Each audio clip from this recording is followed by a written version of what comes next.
This is The Drive with Mark Panatelli. Time for us to welcome Carolina Oliveris into our studio. Happy Wednesday to you. Happy Wednesday to you. I'm sorry. I have Always all the muted. mics. I know I had you. Always. It was turned down because the person before you was loud. Oh. Should So I be had- louder then? You Should I can. yell? You can. It's about as loud as it gets. There was no one that used that before her. No one from yesterday, maybe. No, it's just me and you yesterday. And her.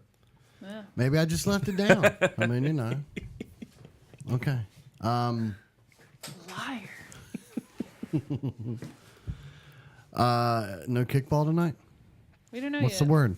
What's the word, guys? No, it's a big fat no. I've already made other plans. Whoa. Yeah, he's like that. Well, I'm just He's like that. hopefully optimistic that it's going to get rained out for like the third week in a row, it seems like. No. Oh, I just wasn't here last week. Yeah. That's what it was. I The was week like, before, I oh, think we we got played. rained out. You were in No. Washington D.C. with me, Look, I love kickball, and I hope Carolina doesn't take this the wrong and way. he was like, "I'm wondering what the kickball team's doing right now." Yeah, that's exactly what I was saying. I love kickball. I'm ready for kickball to go ahead and wind it up for the summer. You know, I'm like, okay, let's just go ahead and get this tournament going. Let's go ahead and win this thing, and let's move on to next year. You ready to get your Wednesday nights back? That's pretty much exactly.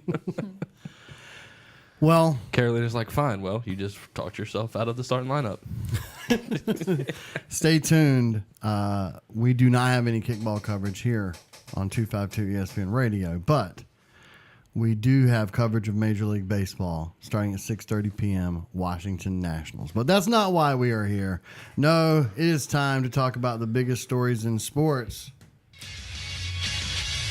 Headlines that are brought to you by our good friends at Taqueria San Luis, 1706 Highway 70, just outside of New Bern. Tacos, burritos, tortas, they're all made authentic and delicious and from scratch. I mean, the food is unbelievable. I think the service is great too. Taqueria San Luis, Highway 70, just outside of New Bern. In fact, 1706 Highway 70. James City, just outside of New Bern, proud sponsors of our headlines. By Tim McManus, ESPN.com. There's no sarcasm font on Twitter. Many have lamented after a post gone horribly wrong.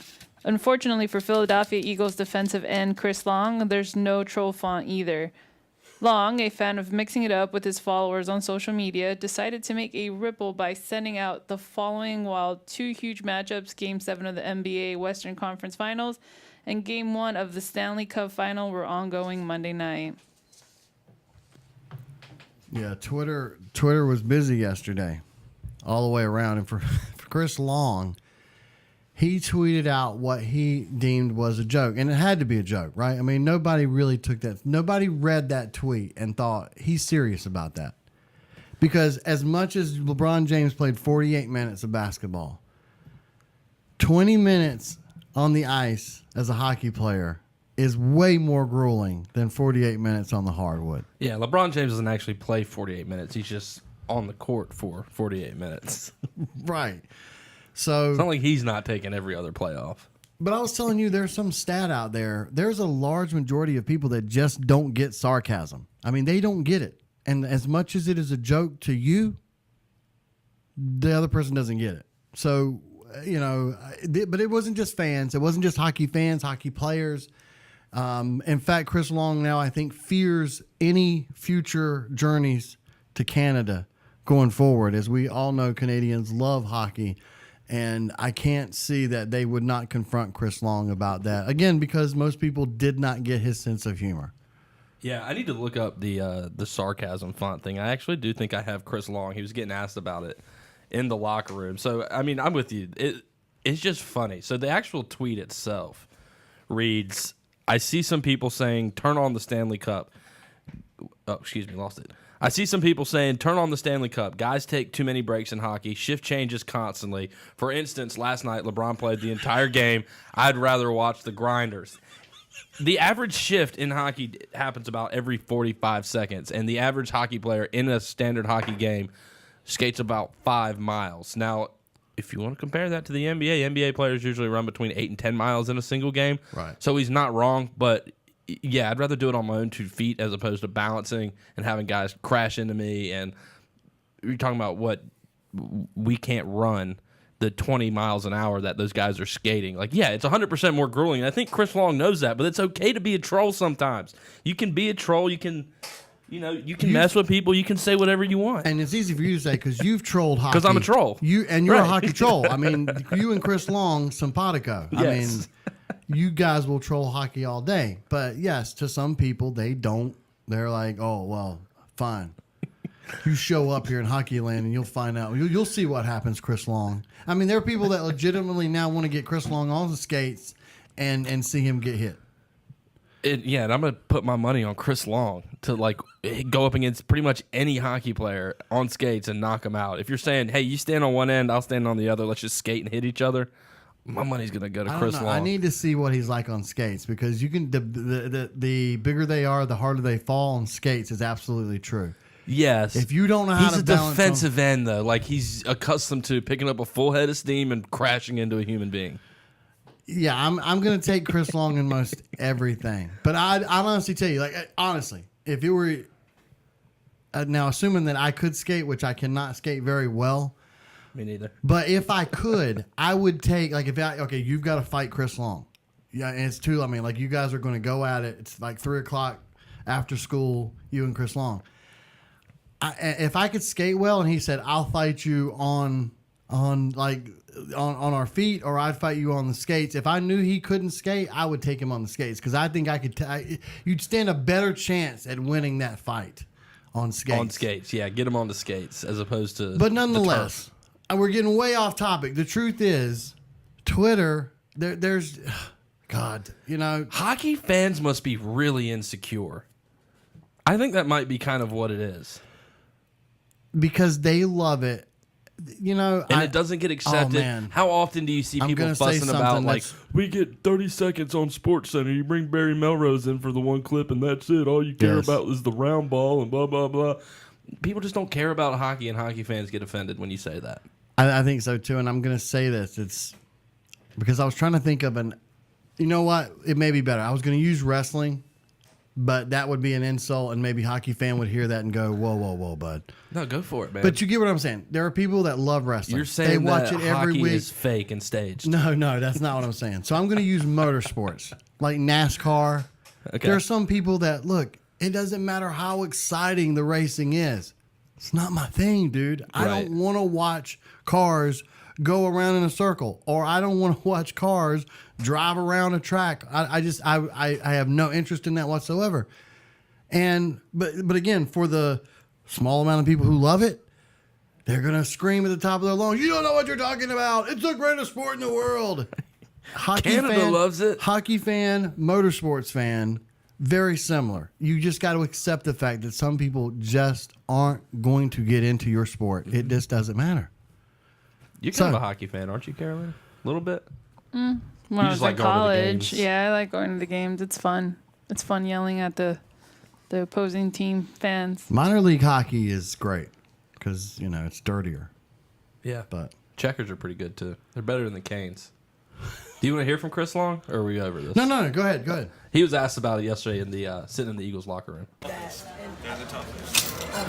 amazing how many people you got with that job. It actually was too many. I'm like cringing now because it was just like too many. It's gonna get retweeted in 4 months, and it just seemed like you were dead serious. Well, no, that's why I made the joke. Like, the problem is, like, I'm gonna be like walking through Canada at some point and just get jumped, and I'm gonna be like laying on the ground, and I'm gonna be like, it was a joke.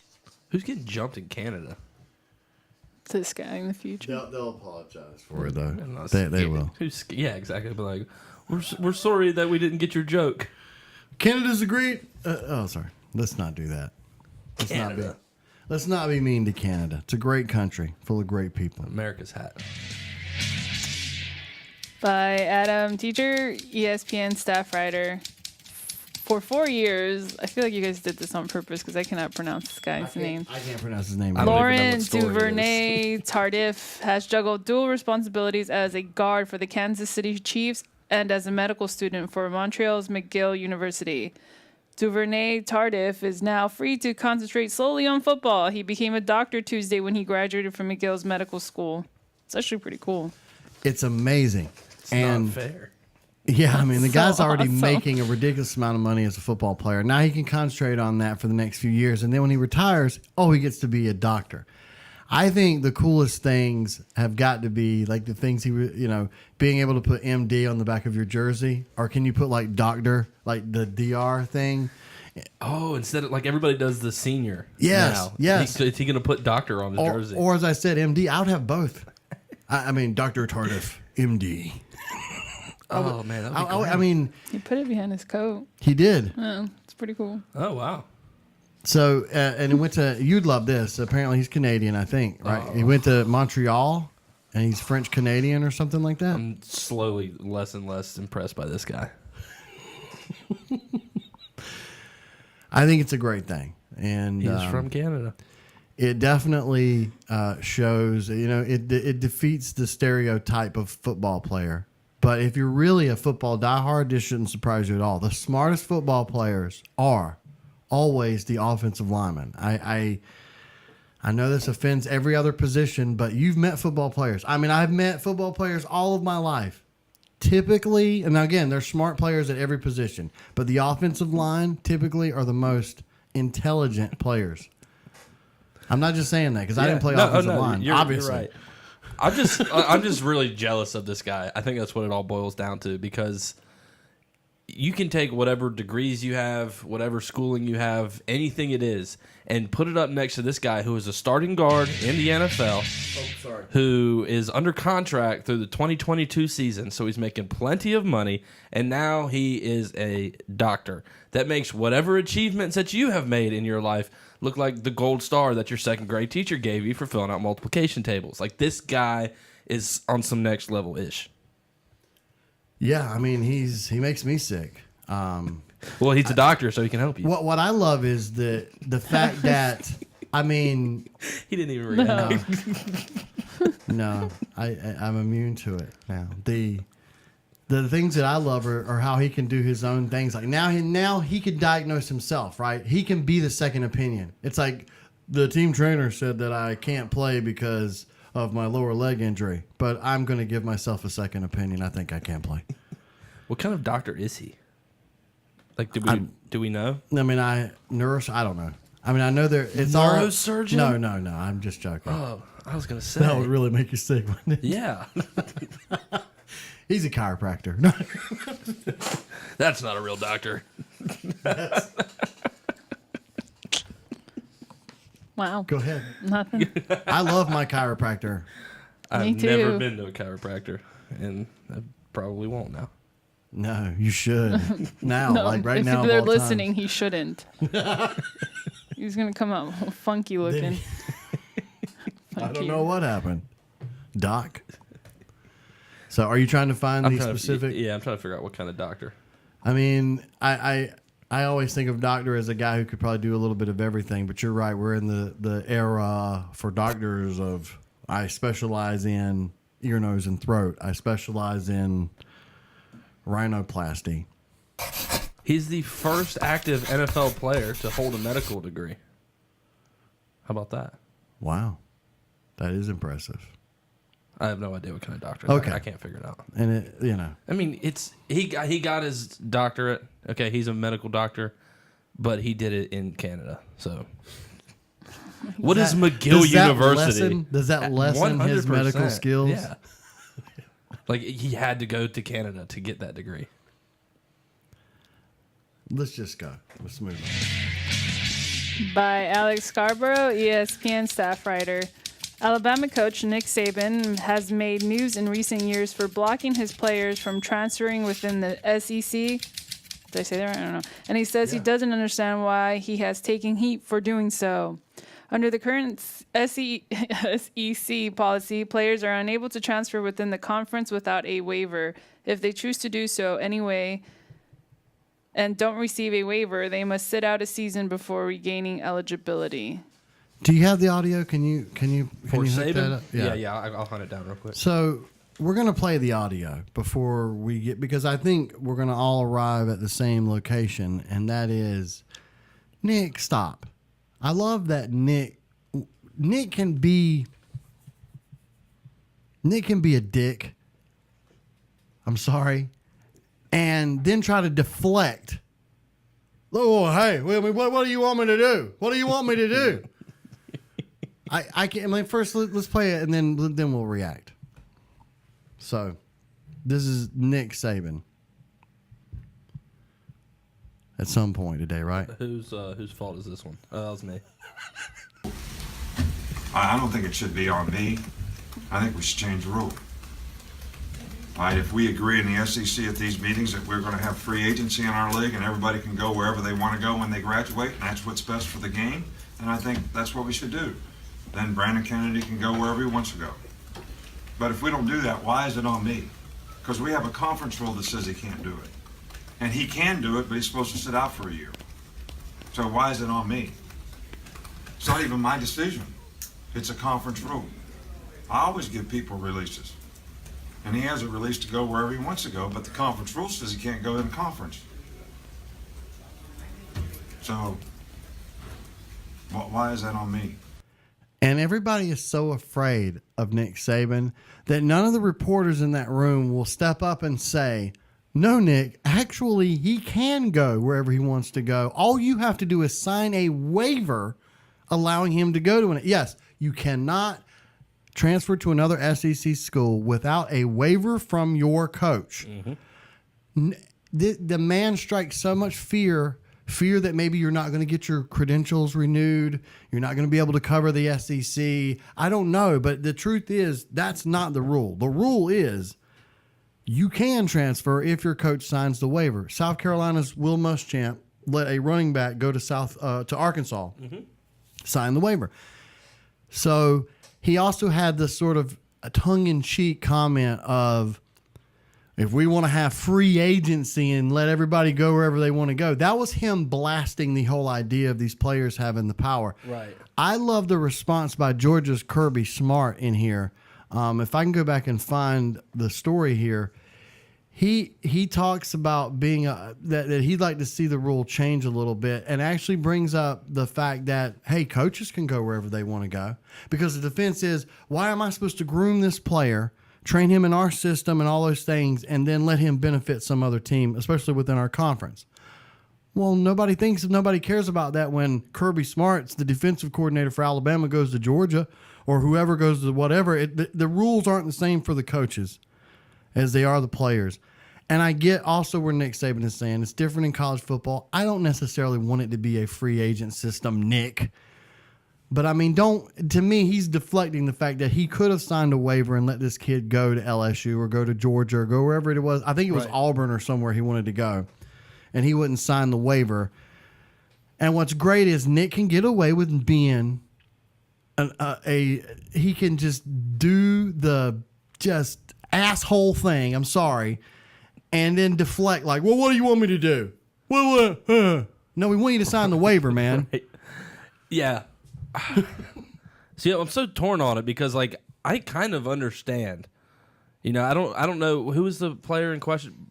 Brandon Kennedy. I don't know anything about this Brandon Kennedy guy, but like it kind of makes sense, right? Like if this kid's really talented and you're worried that he's going to go to LSU and all of a sudden your life's going to become a lot harder.